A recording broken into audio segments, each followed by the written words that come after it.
Hey guys, it's KJ from the Scariest Movie Ever channel on YouTube. I've been following this really unusual trend for the last few months, and I'm finding an alarming amount of stories coming out where people are literally having intercourse with spirits. And I know it sounds crazy, but just wait till you see what I have to show you. Like, this is a real thing, and it's happening more and more, specifically just over the last few months. But we have to keep in mind that this too is nothing new. Everything works in cycles. There's nothing new under the sun. There's an ancient history to this modern movement. And before I show you these examples, let's take a look at that history, and it takes us all the way back to Lilith. In some sources, she's described as a demon. In others, she's an icon who became one of the darkest deities of the pagans. Lilith is one of the oldest known female spirits of the world. In Jewish tradition, she's the most notorious demon, but in some other sources, she appears as the first woman created on earth. According to legend, God formed Lilith as the first woman. He did it in the same way as he created Adam. The only difference was that in place of pure dust, he also used filth and residue.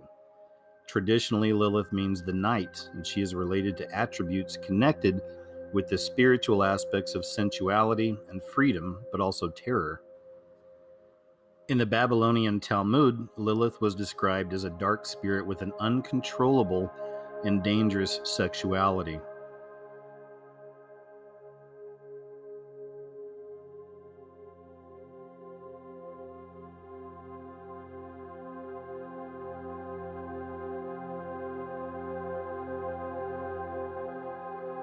She is said to have fertilized herself with male sperm to create demons, and she's also believed to be the mother of hundreds of demons. She represents chaos, sexuality, and she has been said to have cast spells on people. Her legend is also related to the first stories about vampires. And it's really interesting. You can go through different periods of history, and once again we find this intermingling of demons with humans. You can even look to the story of Merlin the magician. Historian James Charles Wall explains that the church used the story of Lucifer and the rebel angels' fall from heaven to teach people the importance of recognizing Jesus as Christ by equating those who did not actively believe with outright deniers. The medievals then employed demons to impart moral and religious lessons, and Merlin is an example of this. 12th and 13th century authors depicted Merlin as a hybrid human demon who overcame his demonic half to demonstrate that defeating demonic temptations was possible. In 12th and 13th century romances, Merlin imparted a moral lesson by epitomizing how humans could defeat challenges presented by demons.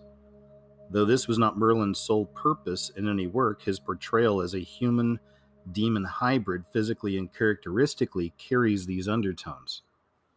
So we've seen a little bit of the history of this. We know it exists. As I said, everything works in cycles. This is nothing new. And you see, in many ways, we've been programmed for this for many years. This is predictive programming. This is also social engineering. There is literally a multi-million-dollar industry that's promoting this idea. Some call it paranormal romance. And all of these stories are about humans intermingling with spirits. As it says here, if you like your love stories with a twist of magic, you'll want to check out our list of the best new paranormal romances. Featuring vampires, demons, dragons, and more, these delicious tales of otherworldly romance will delight you. So as you can see here, there is no shortage of these kinds of novels.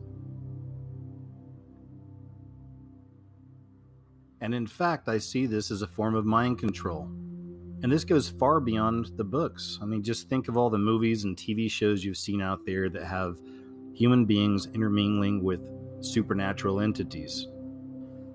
As I said, there's many examples. I'll just show a few, but Twilight, the film and originally book series, is a prime example of, again, intermingling humans with supernatural creatures. Another example is the TV series True Blood.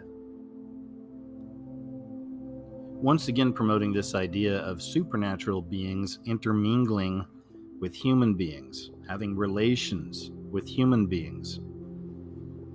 In his book, Hair of the Alien, Peter Corey claims to have had 2 alien abduction experiences. The primary encounter involved 2 naked, Nordic-like aliens who telepathically sexually assaulted Peter. He went public with physical evidence of the encounter, claiming to have a blonde hair strand from one of the aliens. What followed was the world's first DNA analysis of a biological sample from an alleged alien abduction experience.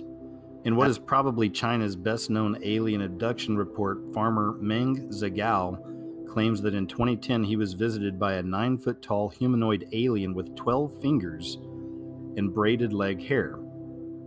He claims he went up into the hills to investigate what looked like a fallen aircraft when he was approached by the alien being. Meng and the alien had sex for 40 minutes while levitating in the air. The being returned that night to tell Meng she would bear his hybrid baby in 60 years. Police say Meng passed his lie detector test. Psychic Stephanie Fay claims to have out-of-this-world sex with octopus-looking aliens and cat people.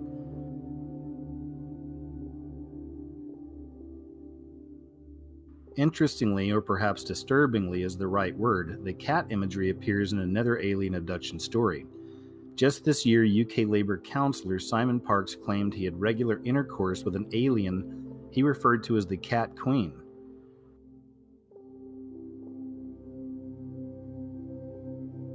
Parkes says he fathered a baby named Zarka with the alien. Parkes also says that he himself is the son of an 8-foot-tall mother alien who has 8 fingers.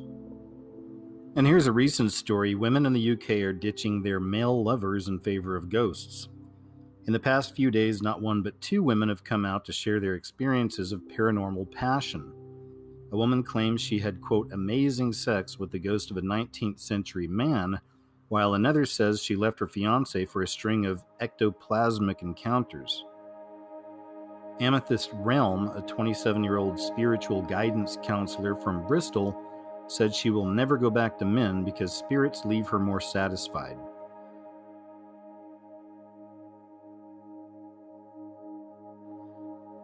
She claims to have had sexual encounters with 20 different ghosts since leaving her fiancé 10 years ago.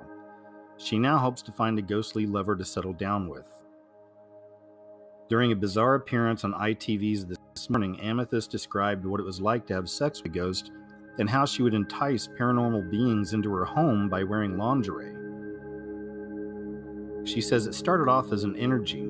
I guess I got used to it. It became more physical and I started to feel pressure on my thighs, on my arms, as well as breath on the back of my neck, but I always felt safe. Amethyst's fiancé, who worked away from home for weeks at a time, discovered she was cheating when the ghost apparently showed its physical form to him, something which she herself had never seen.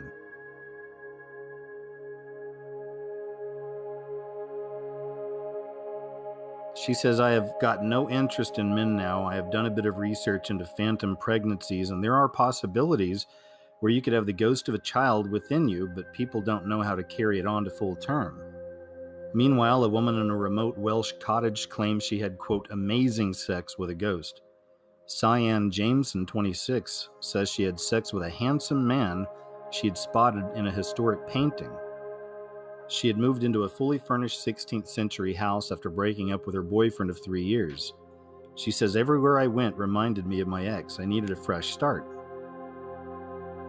Then she began having these erotic dreams. She says, a few months after I'd moved in, I woke early one morning to find a dark-haired, very good-looking young man lying next to me. He was fully clothed in a loose white shirt, a neck scarf, and old-fashioned breeches. He had kind of a shimmer to him, as if he was behind a fluttering voile curtain. I told myself I was dreaming and rolled away. But as I faced the wall, I slowly realized I wasn't asleep, and suddenly I was frozen with fear. I felt a hand on my waist, but the touch was strange, light and cool. She said she knew instinctively that he was a ghost and that she recognized him as a man in the painting. She said we started to make love. He was very gentle and stroked my body tenderly. During the lovemaking, I sensed all kinds of things about him, his name, where he lived. We didn't speak, but it was as if he was communicating with me telepathically. His body was so soft and light. So there's actually a term for this. It's called spectrophilia. which is derived from exophilia. It's a sexual paraphilia in which individuals derive sexual pleasure and arousal from extraterrestrial, robotic, supernatural, or otherwise non-human life forms.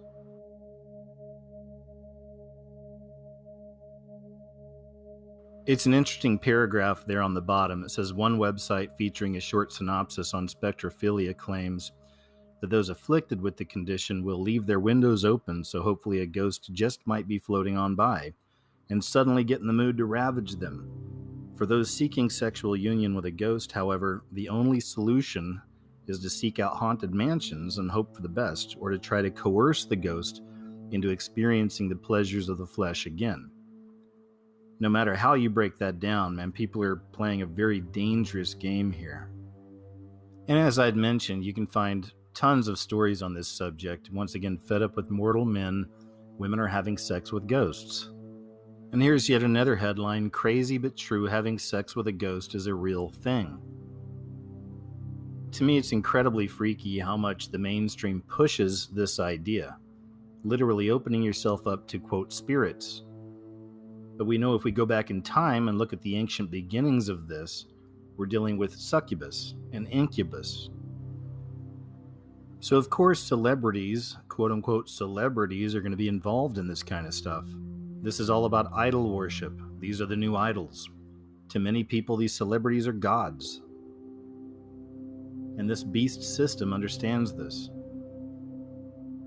So of course we'll see celebrities promoting sex with ghosts or with spiritual beings, supernatural beings. Lucy Liu is one of the celebrities that's had one of these encounters. She told Us Weekly that she had a sexual encounter with a ghost while trying to nap on her futon. She said some sort of spirit came down from God knows where and made love to me. It was sheer bliss. I felt everything. I climaxed, and then he floated away. It was almost like what might have happened to Mary. That's how it felt. Something came down and touched me, and now it watches over me. Wow, that's creepy. So she's comparing herself to Mother Mary. Former Playboy playmate and actress Anna Nicole Smith once told magazine FHM that she had repeatedly hooked up with a ghost. She said a ghost would crawl up my leg and have sex with me in an apartment a long time ago in Texas. I used to think it was my boyfriend, and one day I woke up and it wasn't. It was like a spirit, and whoa. I was freaked out about it, but then I was like, well, you know what? He's never hurt me, and he just gave me some amazing sex, so I guess I have no problem with it. Actress Paz de la Huerta takes it to a whole new level when she told the New York Times that she got it on with the ghost of Elvis on a visit to Graceland. She said, I went to his recording studio because sometimes the sensitive people feel him in this room, and I stood in this corner and I felt him. What can I say? I felt him touch me.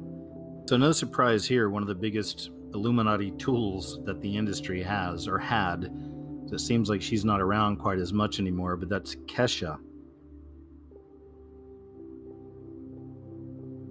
During an appearance on Ryan Seacrest's radio show, she was talking about her song Supernatural, and she said it was inspired by actually having sex with a ghost. And then later on an appearance on the Conan O'Brien show, she continued her story saying that her and the ghost went to the bone zone. 1 year later on Jimmy Kimmel Live, she said that her vagina was haunted now. In 2012, rapper Ice-T's wife and former model Coco Austin claimed on the talk show Naughty But Nice that a perverted ghost had groped her. She said she was watching TV and was wearing a nightie, and she felt her dress moving up her leg.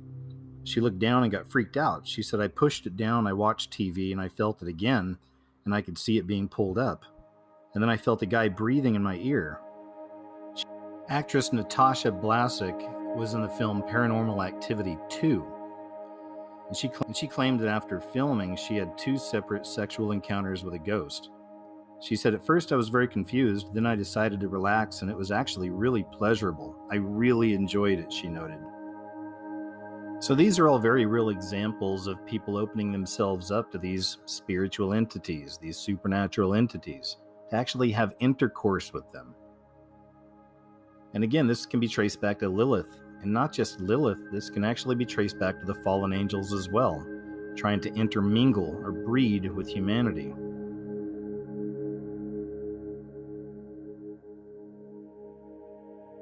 And for me, one of the most dangerous aspects of this modern movement now is how oftentimes I see stories like this where mainstream media just kind of jokes about it. They act like there's nothing serious here, there's really nothing to see.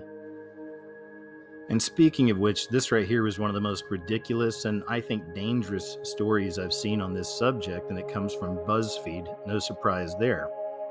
We tried to have sex with ghosts, and here's what happened. But if you take a look at this, it's really insane. I mean, they go through their story here, but what they do is they actually explain to the viewers how to seduce a ghost.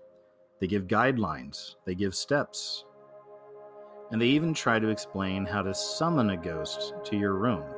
Here's the setup. They went through all these steps, and then there's the summoning. But as you can see, they don't really seem to be taking this very seriously. Meanwhile, this is an extremely serious situation. So as we see, there's nothing new under the sun. Unfortunately, most people don't understand that concept. They won't look back in time, look back in history. They won't look for the source. And we know that all of this has a root in demonic activity. I believe there are wicked spirits all around, trying to find a way into our lives, a way into our minds. And when you consciously sit there and open yourself up to such things, they will rush in. This is a very dangerous practice. And even though the world seems to make fun of it, this is definitely nothing to laugh at. So anyway, I will leave you with that, guys. Thanks once again for checking out the video. I hope you're all doing well out there. Take care of yourselves, and I'll talk to you a little later.